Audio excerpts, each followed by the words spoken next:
Assalamualaikum warahmatullahi wabarakatuh. Hello audience, dimanapun Anda berada, dengan siapapun Anda bersama, bertemu lagi dengan saya Akila Nur Fakim di channel Alimpedia, Akila Nur Fakim Production and Education.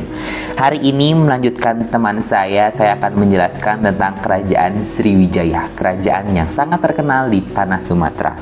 Khususnya saya akan menjelaskan tentang masa keemasan dari Kerajaan Sriwijaya, dan saya akan menjelaskan siapa sih raja yang membawa Sriwijaya dapat mencapai puncak kejayaannya.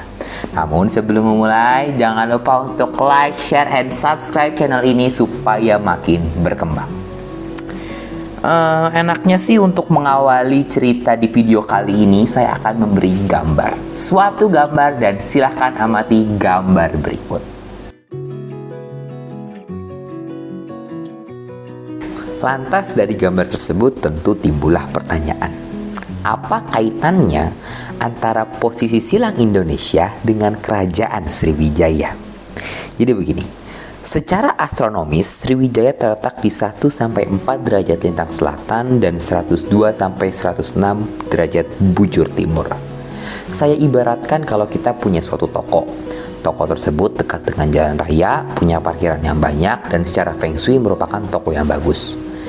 Secara otomatis toko kita punya peluang, punya opportunity untuk menjadi toko yang maju, toko yang kuat. Dan hal ini sama seperti Kerajaan Sriwijaya. Kerajaan Sriwijaya mempunyai potensi secara geografis yang bagus. Dia terletak di jalur perdagangan dunia atau terletak di posisi silang. Dan Sriwijaya tahu akan hal itu dan memaksimalkan potensinya. Sriwijaya melakukan strategi, melakukan cara-cara unik untuk mencapai keemasannya dengan memaksimalkan potensinya. Cara yang pertama adalah Sriwijaya melakukan kerjasama dengan orang laut untuk memperkuat wilayah perairannya. Hal ini dilakukan Sriwijaya untuk mendapatkan kepercayaan diri bahwa wilayah yang ditempatinya merupakan wilayah yang aman.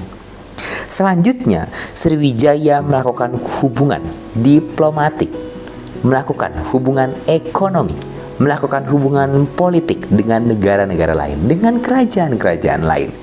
Saya ibaratkan bahwa ada suatu negara yang diplomatiknya kemana-mana, yang punya hubungan kerjasama ekonomi kemana-mana, maka negara tersebut dapat melakukan sesuatu lebih mudah. Dan inilah yang dilakukan Sriwijaya. Dan yang tak kalah penting, Sriwijaya juga mempererat hubungan dengan Cina, yang dimana Cina dari dulu sampai sekarang punya pengaruh yang sangat kuat di bidang ekonomi. Karena Cina fokusnya adalah perdagangan, dan perdagangan. Lantas siapa raja yang membawa Sriwijaya ke masa keemasannya, yang menerapkan strategi-strategi itu? Dialah Raja Bala Putradewa. Raja yang membuat Sriwijaya menjadi sang penguasa Sumatera, ahli ekonominya Sumatera. Raja Bala Putradewa berkuasa pada pertengahan abad 9 atau 850-an Masehi. Pada masa keemasan Kerajaan Sriwijaya, Sriwijaya menjalin hubungan dengan kerajaan-kerajaan di luar Nusantara, khususnya kerajaan-kerajaan di India ataupun kekaisaran di China. Di masa ini, Sriwijaya juga mampu menguasai Selat Malaka, yang merupakan jalur utama perdagangan antara India dan China. Di masa inilah Kerajaan Sriwijaya menjadi penguasa jalur perdagangan di sebagian wilayah Asia. Hal ini membuktikan bahwa Sriwijaya tidak hanya memaksimalkan potensinya di satu sektor, tetapi juga memaksimalkan potensinya di berbagai sektor. Sriwijaya tahu bahwa kondisi geografisnya dapat dimanfaatkan secara ekonomi, tetapi Sriwijaya juga memaksimalkan potensinya di bidang politik, di bidang diplomatik, dengan menjalin hubungan-hubungan dengan kerajaan ataupun kekaisaran lain. Dan Sriwijaya juga aware, juga waspada terhadap kerajaan di Nusantara selain dirinya yang memperluas kekuasaan hingga ke Kalimantan, hingga ke Singapura, Thailand, ataupun Malaysia, dengan membuat armada laut yang kuat. Hal ini dilakukan untuk menciptakan suatu kawasan ekonomi yang letaknya strategis dan mempunyai suasana yang aman. Ini adalah kondisi yang ideal ketika seorang pedagang datang ke letak yang strategis dan di sana aman. Ketika Sriwijaya punya armada laut yang kuat, para pedagang nggak perlu khawatir soal perampokan, perompakan. Pedagang tidak khawatir.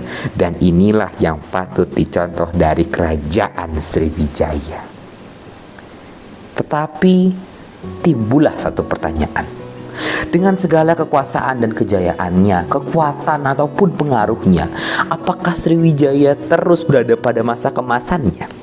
Apakah Sriwijaya mampu mengatasi dampak kondisi geologis yang Sriwijaya miliki?